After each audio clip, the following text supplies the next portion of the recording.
اللہ کا رسول صلی اللہ علیہ وسلم بچپن سے لے کر آخر تک حسن کا بھی بادشاہ تھا تو اخلاق کا بھی بادشاہ. آپ میں دنیا کی ساری خوبیں سمائی ہوئی تھی. آپ کا کیا کہنا تھا، یاروں کا یار تھا، دوستوں کا دوست تھا، دشمنوں کو معاف کرنے والا تھا، ہر ایک سے اچھائی کرنے والا تھا. تو آپ کی مخالفت کرنا، آپ کا کہا نہیں ماننا، یہ تو غور فکر کی بات. تو آپ کا انکار کیوں کیا گیا؟ کیونکہ وہ سارے لوگ رسم و رواج میں محو تھے.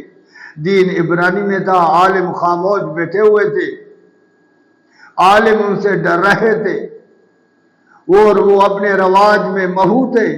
جب اللہ کا رسول ان کے پاس آیا مصدق کلمہ بین یدے، جو ان کے ہاتھوں میں تھا توریت انجیل، اس کو سچا کرنے کے لیے اللہ کا رسول آیا کہ تم ہمارے پاس جو موجود ہے اس کو مانو اور اس رسم و رواج سے نکلو.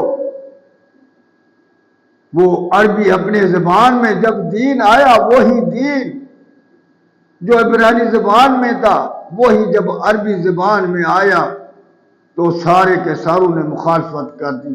آج بھی اگر ہمارے پاس اپنی اپنی زبان میں دین آئے، جیسے آج ہم رسم رواج میں غرق ہیں، آج بھی اللہ کے رسول صلی اللہ علیہ وسلم کا فرمان موجود ہے، یعنی اللہ کا رسول موجود ہے. آج بھی ہم نے ایسی مخالفت کی ہے جیسے ان لوگوں نے کی. آج بھی ہم رسم رواج میں محو ہے. جب تک ان رسم رواج سے نکل کر اللہ کے رسول کی تابعداری نہیں کریں گے تو عدل کیسے آئے گا، انصاف کیسے آئے گا، بے حیائی کیسے جائے گی.